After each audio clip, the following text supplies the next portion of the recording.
As a reminder, these temporary facilities are meant to support, not replace, our existing medical infrastructure.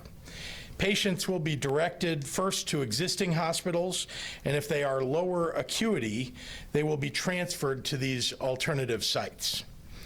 We're also adding additional beds at our existing institutions every day. But for a rough picture, we had about 26,000 non-ICU beds and 2,600 ICU beds across the state as of March 24th. About half of our non-ICU beds and less than half of our ICU beds were available then, and those numbers have only dropped in the 9 days since. We're adding capacity at existing hospitals along with the capacity that we're adding at these alternate care facilities so that we can treat more patients. We talk a lot about increasing hospital capacity as a critical component of our approach to COVID-19, but I want to take a moment to remind people why that is. This is a novel coronavirus, which basically just means it's new to humans. There's no vaccine, and no one is immune. That's certainly not the only difference between this virus and other viruses, but it's a significant one. Because of the lack of immunity in our population, there's a greater risk of overwhelming our medical systems if too many people get sick from it all at once. It's that simple. And that is why we are building up the necessary hospital capacity and alternate care facilities as much as we can muster in the coming weeks. As I've said throughout this process, building out hospital capacity is only part of our approach to COVID-19. We also must slow the spread of the virus. If we don't, there could never be enough hospital capacity to treat all of those who would become ill. Our job, all of us in Illinois, our job is both to keep our health systems operating within capacity and to keep our residents, especially our older and immunocompromised residents, safe. Here's the thing. I've already taken virtually every action available to me to slow the spread.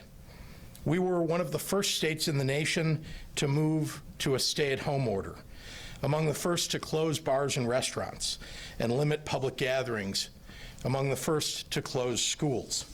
Now, a majority of states and many more municipalities, including several that made a point to avoid such action early on, have followed suit. And I take no pride in being earlier than others, but I'm honestly upset about the lack of early action on a national basis. This will go down in history as a profound failure of our national government. I'm telling you this because I want you to know that in terms of state action, state orders, we've nearly exhausted every avenue available. Now the rest is up to you. Our strongest weapon against COVID-19 is you. Already the vast majority of you understand how critically important your actions are in our greater social distancing efforts. Almost all of you are doing it right. I see all that you're doing to stop the spread. I see the people who are staying home. I see the emptier streets. I see the essential workers keeping people fed and safe and healthy and keeping their social distance. I see you fighting for each other, Illinois. I see you as tough as you are kind, as courageous as you are creative. I see you taking care of one another, and I'm very proud. For a little while longer, we must all commit to staying home, staying safe, and practicing social distancing to stay healthy. Every one of us must abide by this if we are to get through this difficult time. So to honor you and to bring us together in our commitment to doing what's right, I'm introducing a new statewide initiative that we can all participate in, and it's called All In Illinois. All In is our anthem and our point of pride. Illinoisans staying home for the good of each other and for our state. Today I'm asking all of us, all of you, to join in and be all in for Illinois. All in for our neighbors, all in for our grandparents, all in for cancer survivors and those who are immunocompromised, all in to protect essential workers like grocery and drugstore employees and food delivery workers. All in for our heroic doctors and nurses, respiratory therapists, social workers, EMTs, pharmacists, ER technicians, registration staffers, sanitation services, and the hospital food service workers who keep our patients fed. Join us and take the pledge. Pledge your commitment to go all in for Illinois. Go to allin.illinois.gov and take a look around. See comedic actress Jane Lynch telling you why she's staying home, and hear from Veep star Matt Walsh, athletic phenom Jackie Joyner-Kersee, actor and comedian Dion Cole, Chicago PD star Jason Begg, and there are many more to come. You can also print your own yard or window sign. You can update your Facebook profile picture with a themed frame. Display the words "All in for Illinois" proudly. Post your own videos on social media demonstrating your pride. Be all in. All in Illinois means we care about one another. It means we care about our communities. We are one Illinois, and we are all in this together. Thank you, and now I'd like to invite the Director of our Department of Public Health, Dr. Ngozi Ezike, to give her update for the day. Thank you, Governor. Thank you. This morning, I called into WJPF's Morning News Watch with Tom Miller. His show broadcasts throughout Southern Illinois and informs communities each day about what is happening in their part of the state. As you can imagine, all the talk revolved around COVID-19, and my message to them was that even in the rural areas of the state, the virus is present. And they should join all their fellow Illinoisans in staying at home so that we can all get back to normal on the other side of this pandemic. Today, we have added an additional 715 new cases and 16 additional deaths. That brings our Illinois totals to 7,695 cases and 157 lives lost. As we have reported before, approximately 85% of the deaths in Illinois are among those 60 and older, but that doesn't mean that it's a death sentence. I recently spoke with our third and fourth cases of COVID-19, a couple in their 70s, and they're both doing great, and they were happy for us to share that information. But no age is immune to contracting the virus, and we have seen individuals younger than 1 and over 100 years contracting the virus.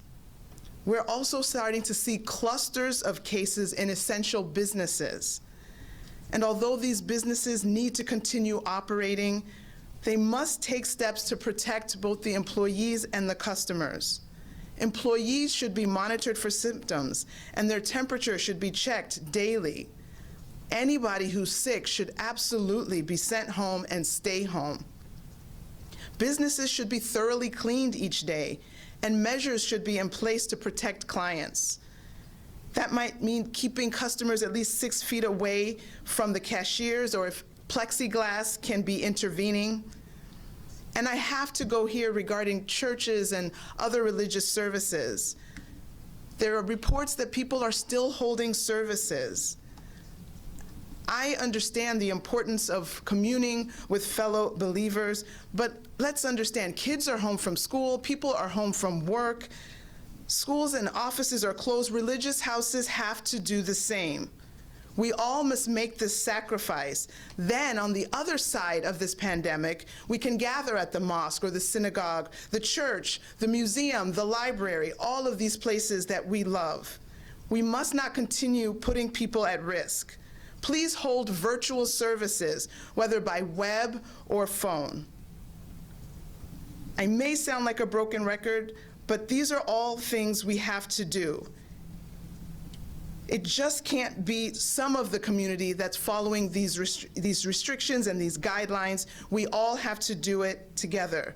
Let's be all in for Illinois and do our part to end this pandemic. And now I'll summarize the comments in Spanish. Esta mañana llamé a la estación de radio local en el sur de Illinois y hablé con Tom Miller. Su programa se transmite por todo el sur del estado y informa comunidades cada día sobre lo que está pasando en su parte del estado. Últimamente, todas las conversaciones son sobre COVID-19 y mi mensaje para ellos fue que en las zonas rurales del estado el virus existe.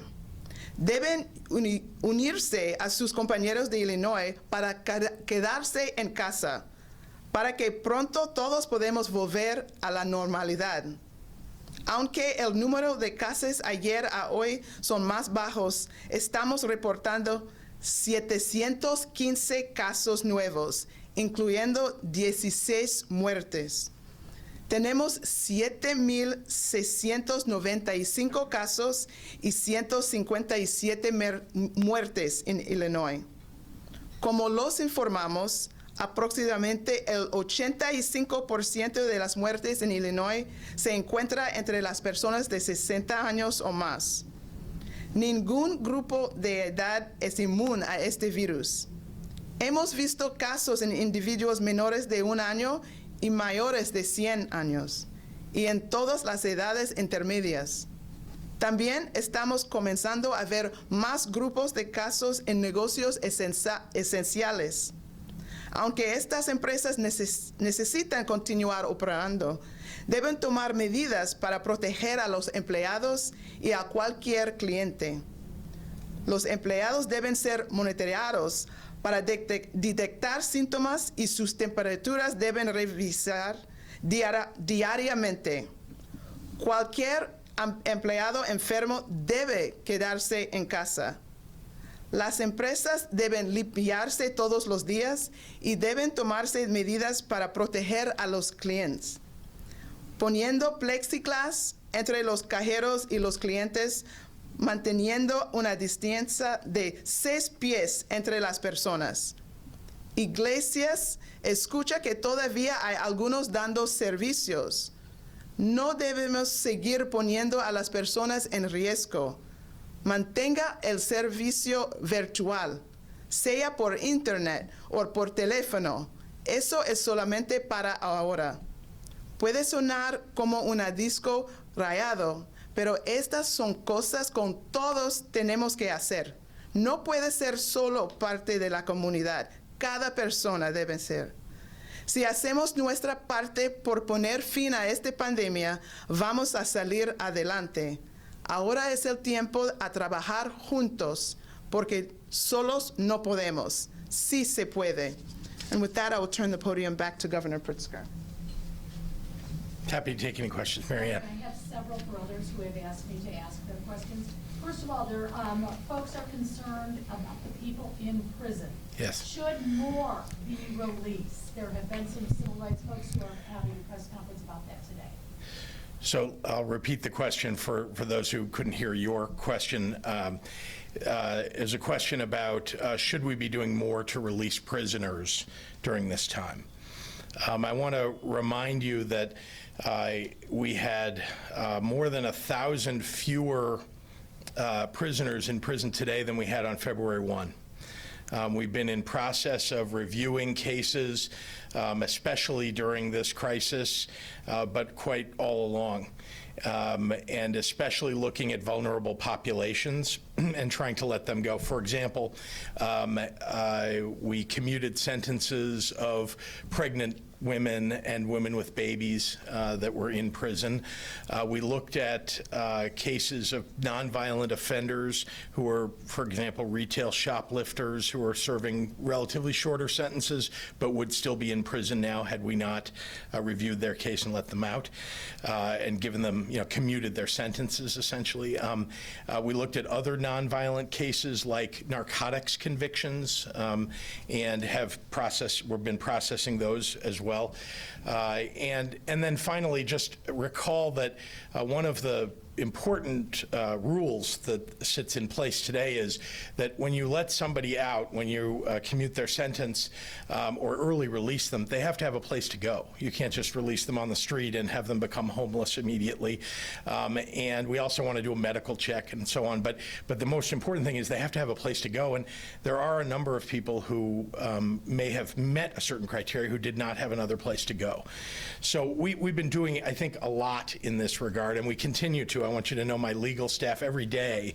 We have lawyers on my staff as well as the Department of Corrections director and his staff looking at these cases precisely because we want to do, I think, what activists want and certainly what we want, which is to lessen the pressure within prisons where they're in such close quarters that they might be communicable to one another. But I also want to say that we are treating these prisoners who do get, they're in a congregate setting. I want to remind you, it's different than a nursing home, but similar in a way, right, where people really can't move out very easily. And so we want to make sure they get the medical care that they need, as well as quarantine them properly from the other prisoners in this case. So we're doing a lot in this regard, and I know that there's still more that we're working on. What about unemployment? Many people are saying they are on hold when they call. They cannot get through, as well as online. It says, please come back. Is there any way to speed up that process? So the question was about IDES, our Department of Employment Security, and unemployment claims that are coming in every day. And you know, this is the biggest onslaught of unemployment claims, I think, ever, at least in my lifetime, and even more so than the Great Recession of 2008, 2009. I want to remind you that the systems at IDES were actually rebuilt in 2010. Now, you might think, well, gee, then shouldn't they be running properly? Well, it's now 10 years later. Not a lot of investment was made in the state's IT systems in that last 10 years. No, and they were operating properly for the number of claims that were expected, over that 10-year period. The system was operating. Now it's 10 times as many, or whatever the multiple is now. And so the systems aren't acting properly. And I've been talking to our Department of Innovation Technology, which is partly responsible, talking with IDES staff, which is partly responsible, and then we've also asked the public, to those who are filing, to segment themselves by the first letter of their last name, to call on certain days and certain hours and so on. We're trying to spread it out as best we can, but the truth is that the system does go down. It went down this morning for a short period of time. They were working very hard to get it back up. Didn't quite come back up in the same hour that they thought it would, but an hour later. But believe me that we're trying very hard to both answer every call, which is hard to do because, we have a system that just there aren't enough people. We've asked many of our staff to stay home, as many businesses are, but we also have non-essential staff there to help augment whoever is there. So again, this is a problem. I don't know exactly that we're going to fix it entirely so that everybody could do it all at once, but we have asked people please to spread out their calls and spread out their applications online and to use the online system, because that really is the best way to do it. Do it in off hours. Governor, reaction to the Chicago police that passed away. Also, is there enough information that this is the first responder to die from COVID-19?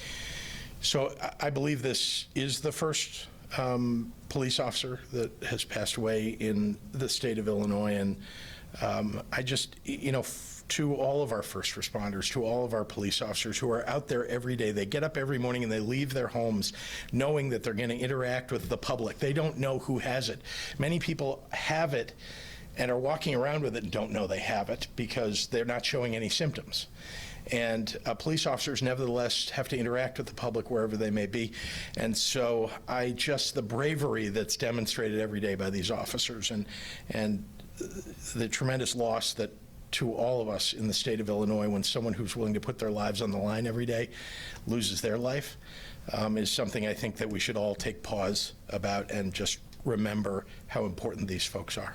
Governor, the state of Michigan and Indiana have both canceled in-person school for the rest of the school year. They're going to move exclusively to e-learning. How long before Illinois does that? And then, if I may, after a question to Dr. Ezike regarding the number of recoveries, That was a question asked a few days ago. I understand it is a tough metric to track, but do you have any update on that? I think there are a lot of folks out there looking for some sort of silver lining in the numbers regarding how many people have beaten this virus versus school. I don't have a good answer for you. You know, will school be canceled for the rest of the year is really a decision that will get made, you know, as we get closer, as we get, hopefully, you know, as we enter a peak period, you know, whenever that may be, sometime we think in the later half of April. And then we start to come off that peak. I think we'll start to be able to make some decisions about what does May look like. So with that being said, I'm going to turn it over to Dr. Ezike. So again, I know that we need hope, and I want people to be hopeful, and I want to say that the majority of people recover well. I know I gave the initial data after the survey was put out earlier this week that said that 7 days after diagnosis, essentially 50% of the people reported that they were recovered.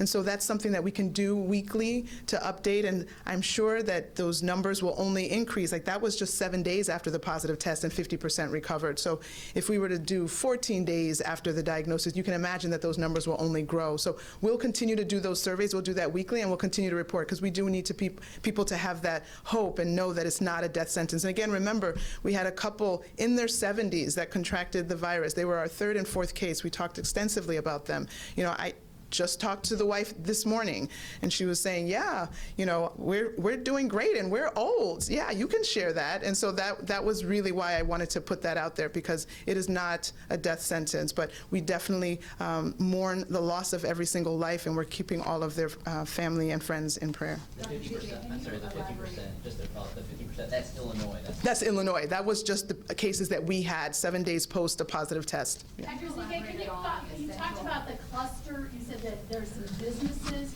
Could you give us more info on that? So obviously we've seen cases in all settings, right? We've seen it in the schools, we've seen it in daycares, we've seen it in prisons, we've seen it in nursing homes, and at places of work we've seen it. And so we know that there are some workplaces that have to continue, but then even though they have to continue, we don't want that to be a site for continued transmission. And so we're trying to impress upon these work sites that we have to make sure that we promote social distancing, that we have to make sure that people who are coming to work are in fact healthy. We don't want any sick workers at work that could now be the vector transmitting the virus. So all of these measures need to be taken so that despite because we have these essential workers that have to continue their job, we want them to, whether it's provide food, whether it's fill the shelves at our grocery stores, we need to make sure that that doesn't now become a nidus for infection. Update on the infant and also state. Okay, so the process to do that kind of investigation for I'm sorry, the question was an update on the infant, sorry, and also an update on Stateville. The investigation is still ongoing. I was talking to our partners at the CDC last night. We don't have a completed investigation. When that is available, I will share. Regarding Stateville, I'm happy to report that you know, the people who were infected were moved into a separate part of the facility so they could be separated. We had 19 people that were hospitalized yesterday. I'm happy to report that it's 16. Again, here's another glimmer of hope. 3 people recovered and were released from the hospital. So definitely people can even recover. We know that most people recover, and here's another example of people, and these are elderly people and people with multiple other medical conditions that do complicate the course, but 3 of those individuals have been released from the hospital. Thank you. Governor, could you talk about yesterday, Senator Durbin said that you had been reaching out to airlines about a flight to China to bring back PPE. Where does that stand? Well, let me repeat the question for everybody. There's a question about comments that Senator Durbin made on national television about the fact that I'd been on the phone with airlines trying to get our PPE from China, which is where much of it is made, to the United States. It is true that I have been making calls night and day to make sure that we can not only locate and procure PPE wherever it may be in the world or in the United States, but also to make sure that it gets shipped here properly and promptly, by the way. And as you can imagine, there is quite a lot that has been held up up over some time because of the challenges of coronavirus in China. And so the shipping from China has been, curtailed to some degree. It has begun to pick up again, but as you can imagine, there's a backlog of everything that was going to be shipped from China, not just PPE. And so trying to get to the head of the line, because we have an urgent need, is critically important for our state. And so that's why I'm calling heads of airlines, heads of shipping companies. I'm calling private individuals that I know have connections in China, because the Chinese government has been a little bit difficult at putting PPE at the head of the line to be shipped to the United States. And I've asked the federal government, the United States government, which is, you may have heard the last day or two, the president talking about the air bridge, he's been calling it, from China, where they're shipping goods back to the United States. Well, the reality is that the air bridge is carrying private goods for private companies. It can be PPE, but they're private goods. They're not going to the states. They're going to private companies that are then distributing it to their customers, whoever they may be. And that there may be states that are on those customer lists, but they may also not be. And so I asked directly, well, could I put goods that are bound for Illinois, that we are acquiring, PPE for the people of Illinois, on the air bridge? And essentially the answer has been no. And so I'm doing everything I can. And I will say that we've had a little bit of success. We're still working on it. We're talking to people at the highest levels of major shipping companies and talking directly to them. I'm on the phone with them. And I also was on the phone with advisors at the White House to try to get them at least to help me to get those companies to do what we need for the people of Illinois. I have a downstate question. What are you doing to ensure the state's medical supplies are getting to medical providers at downstate hospitals, nursing homes, and other service providers, and not just ending up in a warehouse? Great question. So the question was, how are we making sure that our supplies of PPE are being distributed around downstate Illinois and not just going and staying in a warehouse somewhere? And the answer is, we're shipping out everything we're getting. We know exactly where we need to ship these goods to. We understand where hospitals stand. We're talking to them every day. We have a survey that they fill out every day and let us know what their stores of PPE are, how many days they may have left of PPE, and so on. So we're, as soon as we get whatever we get, we are shipping it out to various places. Downstate Illinois, southern Illinois, central Illinois, northwestern Illinois, Rockford and surrounding counties are all getting PPE shipments. We're shipping it to public health departments in those counties, as well as directly to hospitals and health centers and to nursing homes. Mary Ann, do you have any other ones? I do have one more. Okay. She's taking your job. I know. Wisconsin is going ahead with their election, knowing what we know about the virus. What recommendation would you give to the governor of Wisconsin, as well as maybe perhaps Dr. Ezike? And is there any evidence that holding the Illinois primary election spread the virus further? So I would say to Wisconsin, I don't know what the laws are about mail ballots in Wisconsin, mail-in ballots and absentee balloting, but it was very important in the state of Illinois. Many, many people took advantage of mail-in ballots. Many, many people early voted, and that really helped us in terms of diminishing the number of people who we knew might show up at a polling place. And given that it's an all-day vote on Election Day, and people had the ability all day the day before and all day the day before that, and 45 days before the election to do it, it was something that was doable for us. But I must say that I guess the only advice that I would offer is make sure you're coordinating with your election officials, that they know how many volunteers they have that are actually going to show up, and perhaps don't listen to them when they say they're all good, they don't need any help, and use the volunteers that you have available to you as governor or as legislature to augment, the need. But mail-in ballots are the best way to run an election right now. And so I would encourage everybody in every state that has an upcoming election and every state that doesn't have mail-in ballots, they should pass that immediately and let people vote by mail. Okay, last question in the room. Earlier in the week, when we talked about McCormick Place, you said 500 beds will be available this week. Is that still the case? And also, gun stores, still essential businesses. Can you talk about that decision? So the question was about the 500 beds. Are they really going to be ready at McCormick Place this week? And about why gun stores are considered as essential businesses still open. As far as the 500 beds, I got a sneak peek at the work that's being done there. Let me just preview just briefly that you should all feel very, very proud, honestly, of the work that's been done so quickly by patriotic Americans. These are carpenters who are showing up, and they're building out this amazing facility in 5 days. 5 days.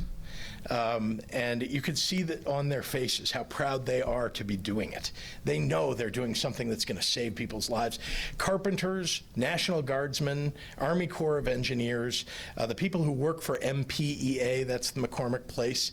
Those are, I mean, they're amazing people, and I think you'll get a chance at some point to see what it looks like and to report on it. But I just want you to know it is going to be completed, and it's amazing to me. I didn't know you could make something that big, build something out like that in 5 days, and they'll be completed tomorrow. Yeah.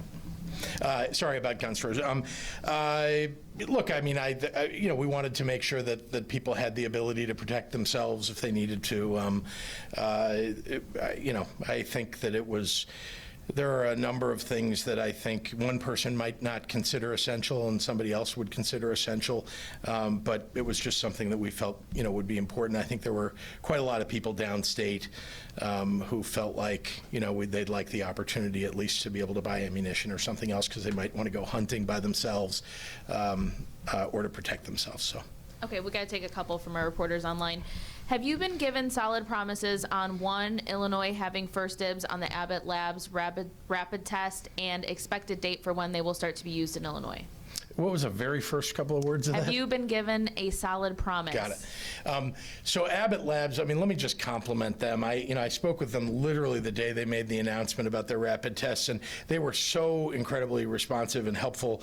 And we expect to have machines online very shortly. They are shipping those. We may have already even. We're supposed to be getting it today, 15 today. We're getting 15 of those machines today, according to Dr. Ezike, and I knew we were getting them shortly. And the ability to do these rapid tests, which take 5 to 15 minutes each, as opposed to what is now basically a 4 to 6 hour test, is really a game changer. Obviously, the more of those tests we can do, the better. They're creating these, they're manufacturing these for the entire nation, but they have said that Illinois is going to be, because we're their home, that we're a priority for them, and so obviously they're delivering on that promise with the first 15 machines already. Do those machines go in the hospitals or the labs? Various places. We want to just make sure they're most effectively used. And remember that very important to us is collecting the data, right? Because we're not going to be able to, there's no way, we've all told you, to test everybody out there. And so we want to make sure that wherever they go, the data is available to us so we know how many people are contracting coronavirus in what locations. What other measures are you considering to help renters? Other places in the U.S. are implementing rent caps and prohibiting landlords from charging late fees. Will Illinois implement measures like these? I guess I'd say two things about that. Sorry, the question. Oh, well, I guess you've said it, so I don't need to repeat it. Two things. One is that we have a state law in Illinois that imposes a moratorium on rent control, and that state law can only be repealed by the state legislature. So that is not something that we can do by executive order. But what I have done is ordered sheriffs in all 102 counties that they may not evict anyone during this period of time, during this crisis.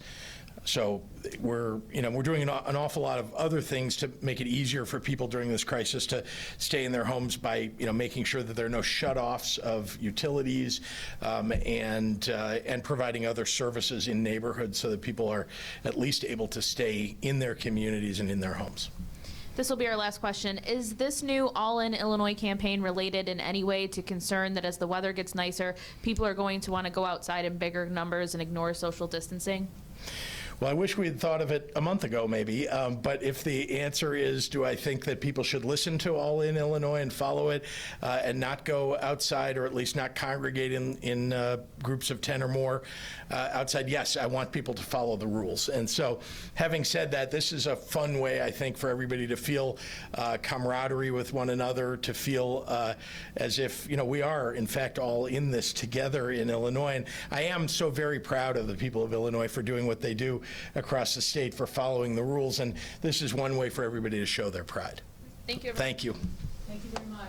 Thank you. Mary Ann, you can have my job tomorrow.